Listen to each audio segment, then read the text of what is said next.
guys, Robert here, and welcome to episode 21 of Monthly Submission Rankings, where I rank tracks that you submit to me every single month. And for this episode, I'm going to be ranking your favorite album openers. Part of what makes albums so special is the tracks that they open up with, and some of these tracks do set the tone for them magnificently, perfectly showing a demonstration of what certain albums are all about. When you make an album and have an amazing and indicative enough tone setter for it, it can get the listener to be more invested in what the project has to offer. And I'm excited to report that this translated to the quality of your submissions. 23 people submitted to this episode, and because 2 of the songs were submitted to me by 2 people each, this equated to 21 songs for me to cover and not 23. Even though this is obviously a bit less than last time, the quality of this episode's roster is almost as good as last time. And I'd even argue it's slightly better than the last episode too, but honestly, too early to tell. But other than that, I can't wait to talk about all 21 tracks in this video. Unlike the last episode, there were some songs that were sent to me but were disqualified for one reason or another. Here's a list of them on screen now. And of course, y'all know the drill. My opinion, completely subjective, and this ranking reflects on how much I enjoyed these songs as a whole. Heck, I might not even agree with the ranking itself in the future as time goes on. Also, remember not to take this very seriously. Just sit back, relax, and watch me ramble about music for however long this video goes on for. If you have any feedback for this series, whether it be positive or negative in a constructive way, feel free to leave it down in the comments. So yeah, I have nothing much to say, now without any further ado, this is Monthly Submission Rankings, episode 21, your favorite album openers. Enjoy! Number 21, Eminem, Curtains Up, Skit. Well, this is an interesting song to submit if I ever saw one, but to be frank, I really don't have that many things to say about it, mainly because it's just a short 30-second intro for what to expect in the Eminem show. I do like the vibes of the song quite a bit, as the strings and glockenspiel-esque melodies do give off a lot of melancholy, and the sound of an audience clapping as well as curtains literally going up does add to the atmosphere of this one quite well. Definitely living up to the title of the track, but that's it, really. It's way too short for my liking, and I have no desire to return to it on a frequent basis or anything like that. It's good at what it's trying to do, but it's not really anything to write home about in the grander scheme of things. Kind of uninteresting if you ask me. Number 20, Popka, Ngoi Tin Tram Nam. Another MSR video, another Viet pop song, and this one's alright. It's definitely better than Dinh Nhu Dam Nong from the last episode, but this one kind of feels a bit like background music to me. That said, as an opener to some random Vietnamese top 51 hits compilation, it works. Popka's vocals do sound nice, and the harmonies at around the 2:34 mark sound cool too. Even though I also do appreciate the tribal-ish vibe it's going for with some electronic beats going up against some bongos, the lead synths do sound a bit cheap to me. The breakdown at the 350 mark isn't really the most well-crafted thing I've heard either, and the whole song itself just strikes me as being a tad bit repetitive over its 6-minute run. Overall, another song I'm indifferent on, but I do understand the appeal, so that's gonna cover something, right? Number 19, Social Distortion, Up Around the Bend. And here we have another song from something animated, this time being an actual movie. That movie being Freebirds. This song, which is a cover of the song with the same name by Creedence Clearwater Revival, kicks off the soundtrack, and I'd say they did a decent take on the song despite me not being all that familiar with Social Distortion outside of this one, or Creedence Clearwater Revival outside of songs like Proud Mary. The rock instrumentation's got a nice groove, the hook is generally pretty catchy, and the guitar solo at the 2:30 mark is also neat. Sure, this doesn't sound at all unique for this genre, hence why it's low on the list, but from a lyrical standpoint, it does fit effectively with Freebird's premise being about turkeys, a type of bird, especially the just as fast as my feet can fly line in the first verse. Overall, even though I wouldn't consider this one to be among the best punk rock songs / covers I've heard in my life or anything, I think this is a generally pretty decent one at that serves its purpose well as the opener to this movie's soundtrack. Number 18, Cursor Minor, War Machine. Well, looks like we have another British music producer to talk about in this series, this time being Chelsea, England's own Robert Tubb, aka Cursor Minor. He's also a popular remixer who had an underground hit with his remix of Hippo Shark's Little White Lie from 2005 according to Wikipedia, but here we have War Machine, the opener to his 2004 self-titled album, and this is not too shabby. The production isn't the crispiest thing in the world or anything, but to me, there is a certain upbeat campiness to this track that has me intrigued quite a bit. Particularly the way Cursor Minor delivers the lyrics throughout the song. British magazine Uncut describes this music as, quote, Electro Sid Bear meets Aphex Twin meets Gary Newman with a touch of early Eno and a nod at Beck. And I can get a little bit of those comparisons whenever I do hear this track, specifically the Aphex Twin and Gary Newman ones, and that's something I can give this song props for. Overall, even though this one doesn't sound the best compared to every other track on this list from a production aspect, I think this is pretty tolerable, and I had fun with this quite a bit. Number 17, Queen, We Will Rock You. And now I move on to what I consider to be the good stuff, starting with a song from a band that shouldn't need an introduction at all. I'm gonna be truthful, I don't think this one has held up as well as some of Queen's other classics, especially compared to a certain other track we'll get to later, but I think this song is still very, very good. This is certainly unique for the band, as this is mostly just sung in a cappella along with some stomping and clapping acting as rhythmic body percussion patterns, but good golly, I cannot deny the catchy and anthemic nature of this song either. We will rock you! Also, the verses are really fun and memorable to sing along to, just like the choruses. Freddie Mercury delivers a strong vocal performance as always, and Brian May's guitar solo taking up the last 30 seconds is a really nice touch, and contrasts well with the already anthemic nature of this song. Overall, not really much to say here, but this is still such an iconic song that works well as News of the World's opener. I like this. Number 16. Fatback Band, You're My Candy Sweet. So far we talked about a short Eminem album intro, another Viet pop song, a song from an electronic artist I never checked out until this video, and 2 rock songs, one of them being a cover. Now let's switch things up again and talk about some good old disco. Fatback Band, currently consisting of 8 members as of writing, is an American funk, disco, and R&B band who have been around since 1970, and they have released 23 studio albums. However, the one album from them we're going to be paying close attention to in this episode is their 12th studio album, Fatback 12. And the opener, You're My Candy Sweet, is pretty neat stuff all around. Even though this one technically drags a bit over its 7-minute running time, I think this one sounds really pleasant. The drumming is pretty nice, the guitars as well as some glockenspiel melodies, trumpets, and bongos also sound nice, every vocalist delivers a fair amount of charisma, and the sound effects also sound cool as they remind me of Mario jumps for some reason. Nothing else to add for this one, but this is some nice disco fluff from front to back. I'll take it. Number 15. Taylor Swift, State of Grace, Taylor's version. Next up is another artist who needs no introduction either. I think it's an understatement to say that Taylor Swift has had an interesting career as a singer-songwriter spanning across nearly 2 decades, reinventing her sound over time from country pop to dance pop to synth pop to electropop to even some folk and dream pop on her more recent work. She even started re-recording some of her older albums 2 years ago, calling them Taylor's version.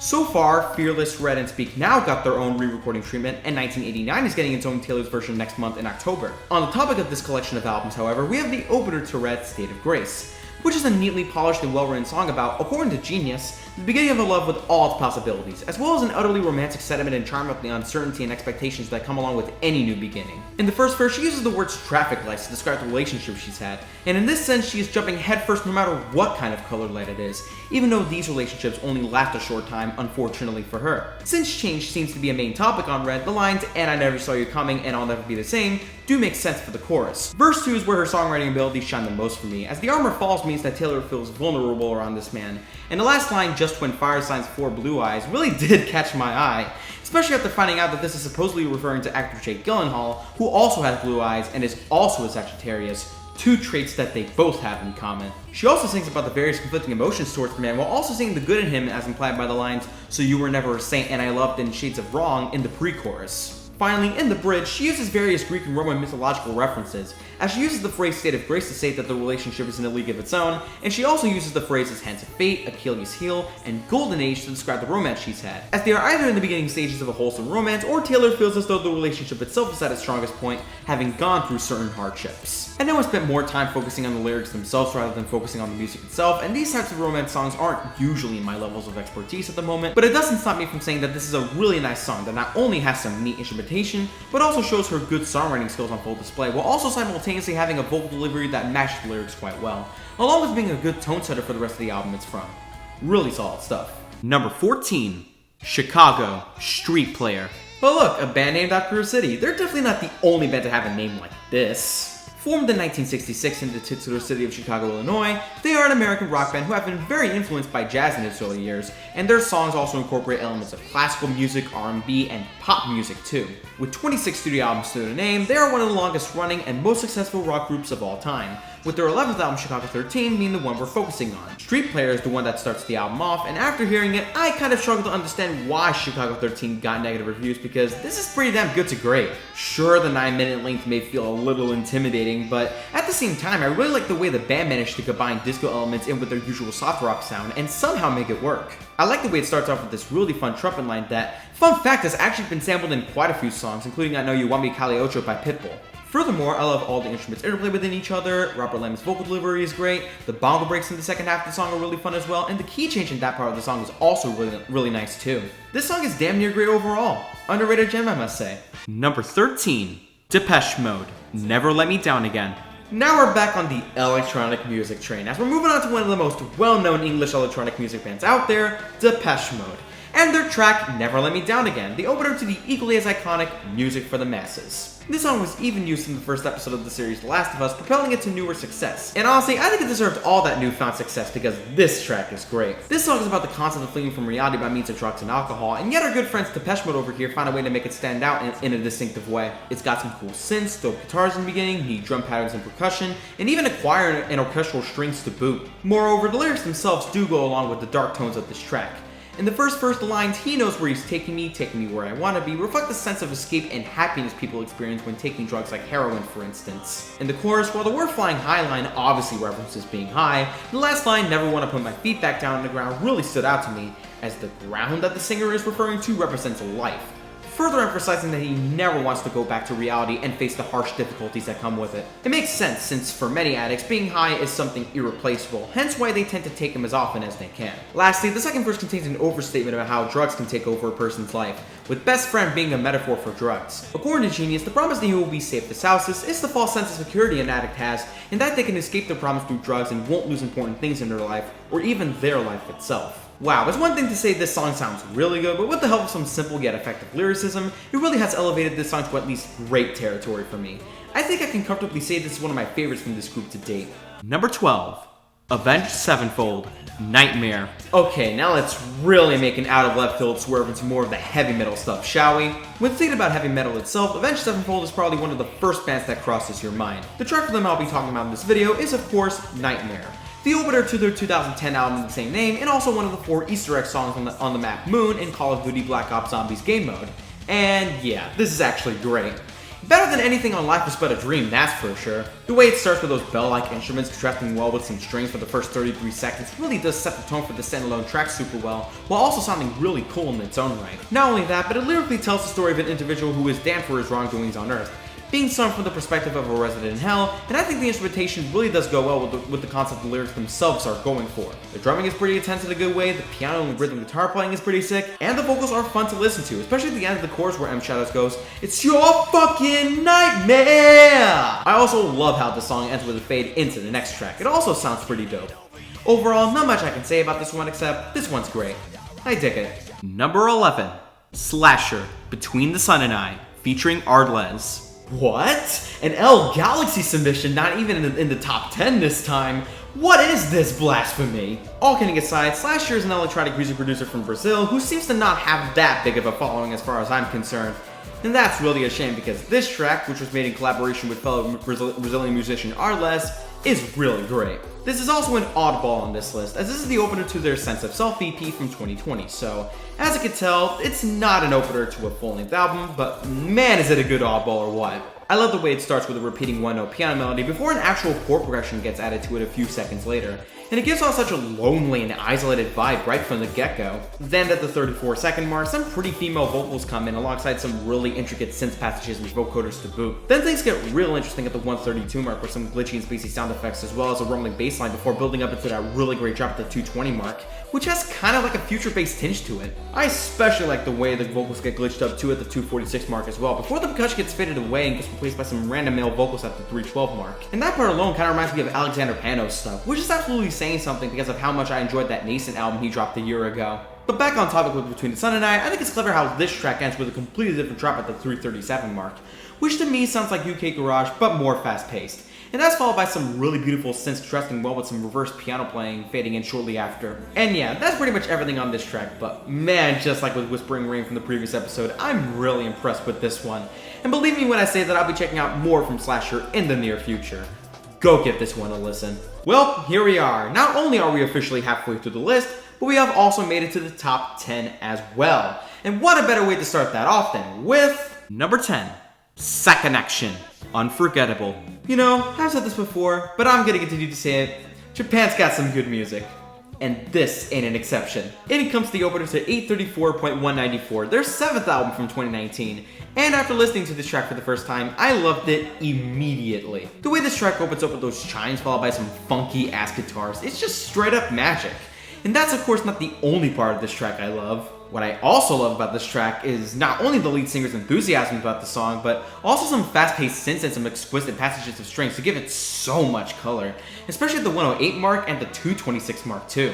I also think the electric guitar solo at the 345 mark is pretty sick, and that fade out towards the end is very cleverly integrated, giving me the impression that this song is meant to go on forever, and I actually would not mind that at all after hearing this. Plus, it reminds me of how a lot of popular songs from the 80s used to end with just a simple little fade out.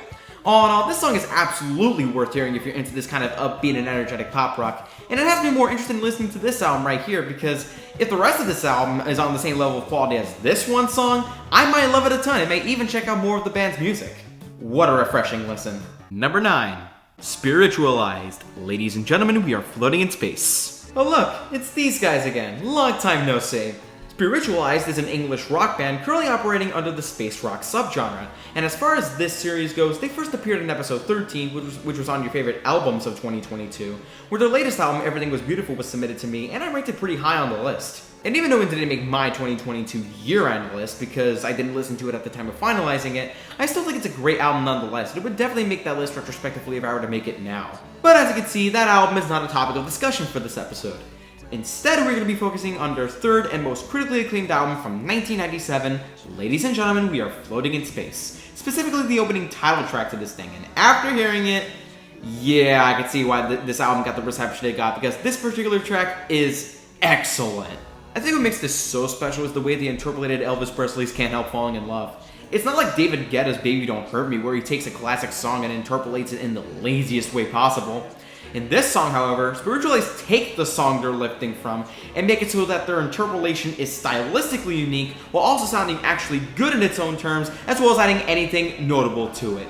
Take notes, Guetta. And man, this song is brilliant composition-wise. Starting with a female vocal sample stating the title of the track before transitioning to a barrage of gorgeous and luscious elements of instrumentation, ranging from the organ to the occasional tweakly-like melodies, to the slow yet purposeful drumming, to the blissful harmonica licks, to even the inclusion of a choir. And to put a cherry on top of this delicious sundae, the lyrics once again do go along with the vibes the song is going for, especially in this part of the lyrics where, according to Genius, the human needs for love are highlighted, whether it be love of another person or another substance. And they also reference Neil Armstrong's iconic "One Small Step for Man" quote with the line, a giant step each day, so that's nice. This is a fantastic opening track all around, and I recommend giving this a whirl, especially if you're in the mood for some nice, relaxing, and emotionally evocative space rock. I love this one. Number 8. Justice. Genesis. Oh boy, now we're truly getting into some classic stuff now. It's 2007, and Gaspar Noé and Xavier Durosne released their first album under the Justice name, Cross, which received loads of critical acclaim upon release, even getting nominated for Best Dance/Electronic Album at the 2008 Grammy Awards, only losing to the Chemical Brothers' We Are the Night. This album, to me, still holds up as an absolute classic in electro house and French house, and also one of my all-time favorite albums. Just the way they used many samples to make this album just made for such a great listening experience when it comes to late 2000s electronic music. I get that the distortion that encompasses the majority of it may not be for everybody, but it's still such a distinctive album from a production aspect in my opinion regardless. And if you want an example of that, go check out the intro to this whole thing, Genesis, which is nothing short of an absolute banger. It all gets intriguing just from the way it starts with a low brass melody going up against some timpani drums, and then the beat comes in alongside a super dope bass line 39 seconds in, and it's all headbanger central from here. Other aspects of this track that make it super cool include the way the bass line kind of changes throughout, as well as some laser sounds, most notably 2 minutes in, and a super fun melody in the second half. I also love the piano playing at the 3:14 mark, as it has sort of a classical flair to it. It's so good. Awesome stuff for sure. Number 7. Yes, The Revealing Signs of God, Dance of the Dawn. Yep, that's now 2 of the most legendary rock bands in this episode. First, the makers of songs like We Are the Champions, and now arguably the most iconic and well-known prog band walking the planet, Yes. Even though they have had some notable slip-ups throughout the 5-decade-plus run, I cannot deny the amount of great albums they have under their belt either. Some of them are actually really underrated, and I think Tales from Topographic Oceans, despite, not being my absolute favorite album from them, is the most underrated of them all. I'd say right up there with Close to the Edge as my favorite from these guys. And the reason why it's one of my favorites from them is because they take the concept of making these tracks that go for titanically huge lengths, and yet they make it as though all of the tracks do not overstay their welcome. And there's no better indicator for that than its opener, The Revealing Signs of God, Dance of the Dawn, which is not even the longest track I'm covering here, and that's saying something. This goes on for 22 minutes and 22 seconds, literally the same number for all 4 digits in its timecode, making this look like a magical song on the surface. And yet, once you hear it, it is indeed magical. It already has a great sense of atmosphere in the beginning with all its wind noises contrasting with some light and delicate instrumentation. It's almost like they're trying to make a soundtrack for some random film.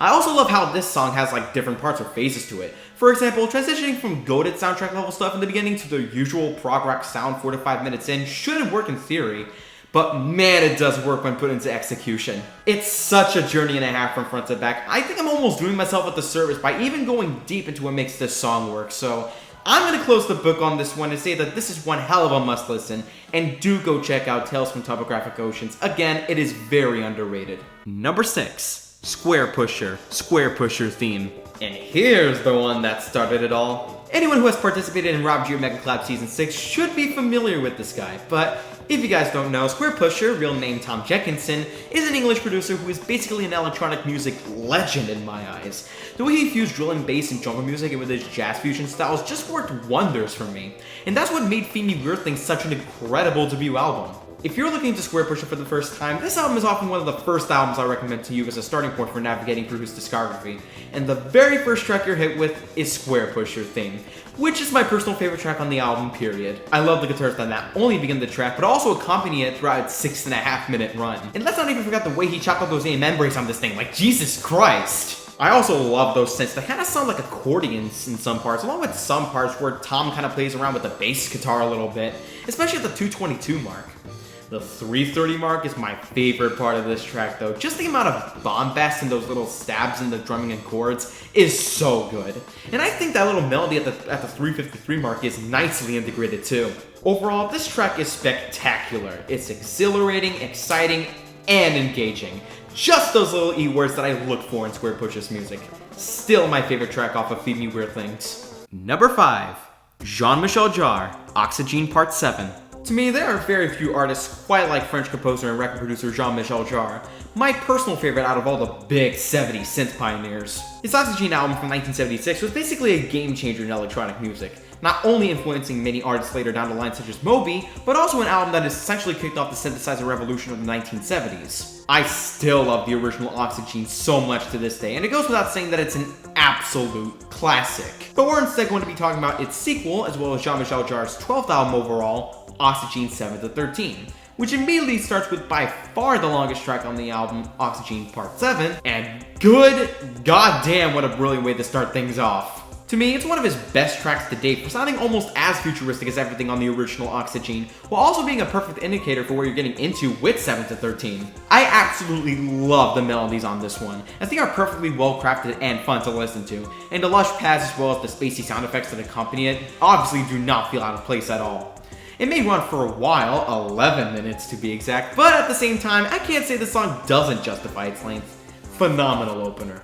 Number 4, Godspeed You Black Emperor, Storm. Well, I never thought I'd see this song in MSR again, but here we are. Godspeed You Black Emperor is a Canadian post-rock band originating in Montreal, Quebec, Canada, and they received widespread critical acclaim for their 2000 sophomore album, Lift Your Skinny Fists Like Antennas to Heaven, which is not hard to see why. To me, it's undeniably one of the best rock albums of the 2000s.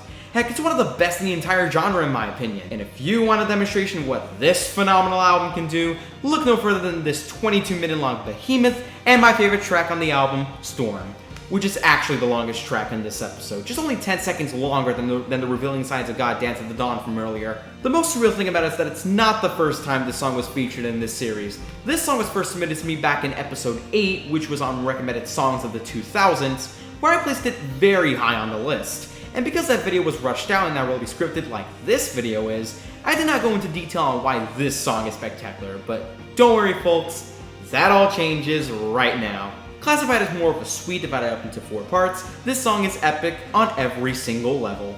The ambient pads and guitars at the beginning are very ethereal, and the orchestral strings that pop into the mix a little later on give me goosebumps. Also, the part where the drumming gets more intense and the instrumentation gets more bombastic reminds me of Muse comforting sounds from the previous episode in the best way. It's also very interesting how this song somehow gets a good old key change at the 1356 mark.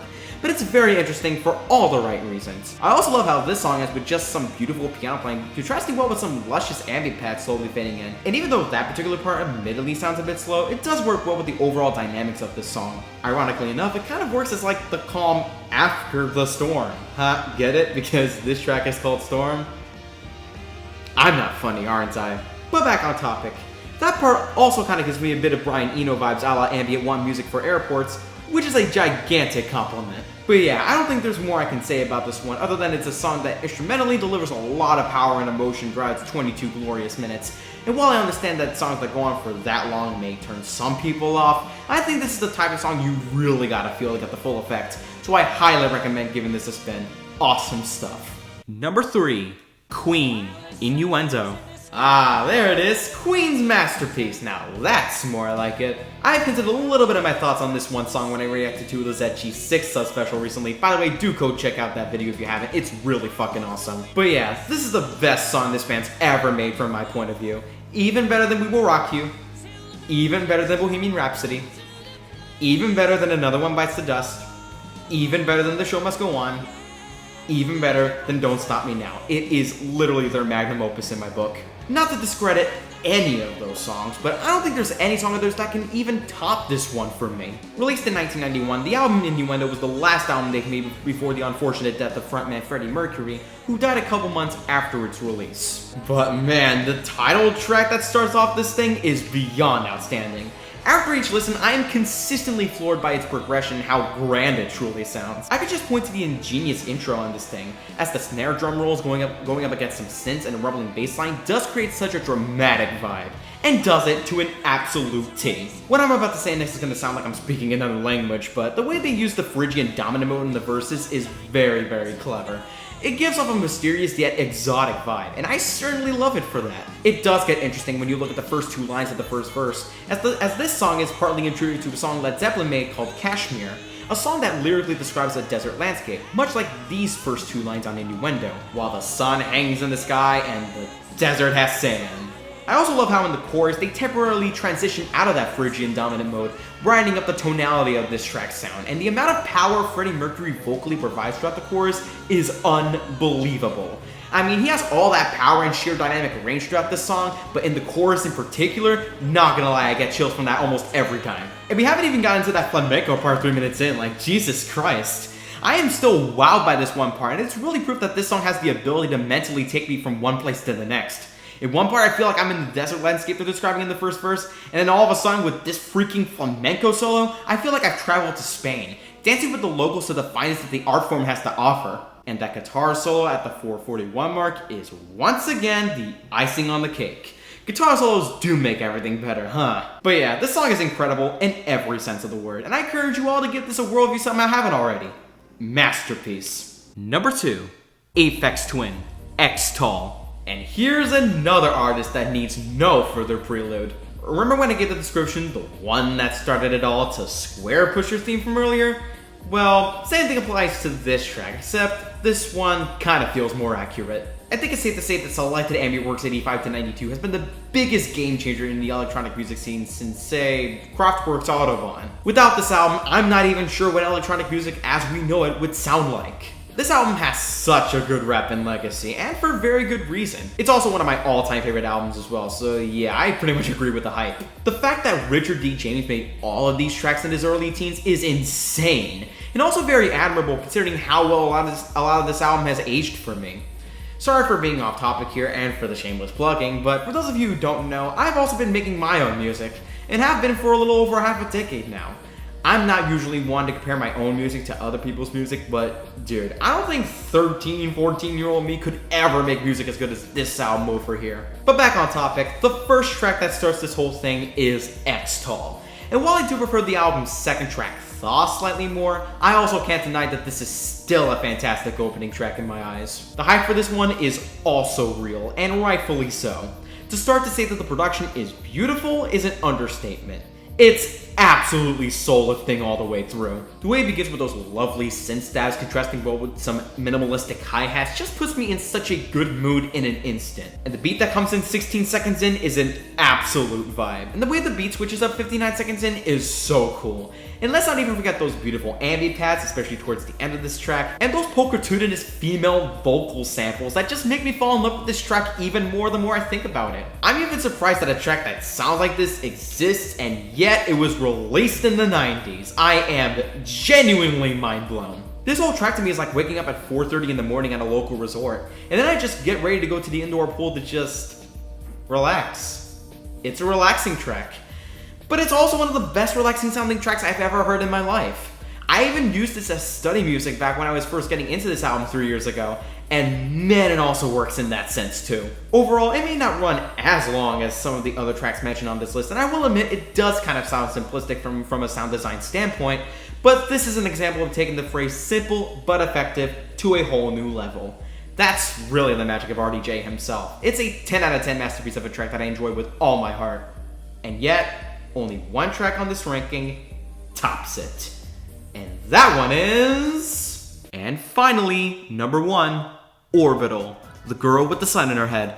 And on the topic of tracks that came out in the 90s that sound unlike anything I've ever heard, this fucking track. I don't think any of you were expecting this to be number 1 on this list, but boy howdy if it isn't one of the most masterful and spellbinding showcases of electronic music I've ever heard or what. Orbital are a duo that I first got into back in my junior year of high school, and Insights was one of the first albums from them I gave a full listen to, and man, this album is still as good as its critical reception implies. Also, this album's cover is still probably my favorite cover art of all time, I can't lie. But anyways, this album's about environmental concerns, and all 8 tracks on the album really do a fantastic job at capturing the mood and atmosphere they're all going for, and it all starts with one of my favorite tracks on the whole thing, The Girl with the Sun in Her Head, which was entirely recorded using solar power.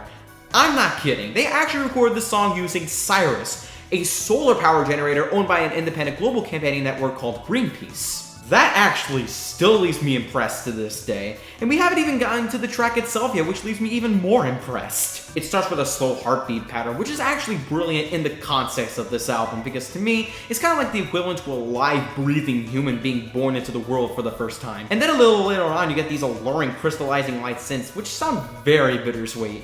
And then the mood significantly changes from here, especially at the 144 mark where the beat comes in, and that electric guitar-like melody that comes in after that sounds very intricate and fun as well. The staccato vocal samples that come in nearly 4 minutes in also sound awesome harmonically, and it adds to the now cheerful atmosphere of this track. I also love how there are even more synths that pop into the mix, especially the ones at the 611 mark, where the synths sound like I'm in a bowling alley in the best way. And don't even get me started with the electric guitar-like lead melody from earlier being so good, it actually kind of wavers in some parts a little bit later on. And at that point, I just feel like dancing like an idiot in the center of my room. Yeah, this is truly an opener I would have wanted out of an album like this. Not only is it 10 minutes long and yet it justifies its length, but it also builds up the world it's trying to create for the album magnificently. If Exile by Aphex Twin sounded like waking up at the nicest hotel resort ever, then this track to me is kind of like waking up on a normal day in my own home, and I suddenly see not 1 but 2 rainbows in the sky. It's so instrumentally bittersweet and simultaneously so happy to be alive, and also so cheerful, charming, feel good, and more importantly, well crafted and well constructed. It deservedly takes the top spot on this ranking. Please, if you haven't checked this one track out, or even Insights for that matter, I suggest you remedy that at your earliest convenience. Just simply incredible. And that was my ranking proper. Thanks to everyone who has submitted. It is greatly appreciated, and man, what a great batch of songs overall. There are a few songs I wasn't as huge on, but there are a lot of good tracks here at the very least, especially my top 3, which are all masterpieces. And trust me when I say that I'll be checking out more from Second Action and Spiritualized in particular in the near future too. Great job as always, everybody. Let's keep it going with the excellent quality. The next episode, episode 22, will be on your favorite album closers. The link to the form for episode 22 will be in the description down below and also in the pinned comments as per usual. And the form will be closing on Saturday, October 7th, 2023 at 3 p.m. Eastern Daylight Time. But yeah, I'm pretty much looking forward to seeing how many people submit to this. Because, you know, if we did album openers for this episode, then surely we could do album closers too, you know? So yeah, submit to the form if you're interested. Links in the description and pinned comments. But yeah, we've made it to the end of the video, guys. Thank you so much for watching. If you like this video, give it a like, share this with your friends if you want to, and leave a comment down below. And as always, don't forget to subscribe as we're on the road to 9,000 subscribers. That's pretty much it, guys. Thank you for watching, and as always, I'll see you in the next video. Bye-bye, guys.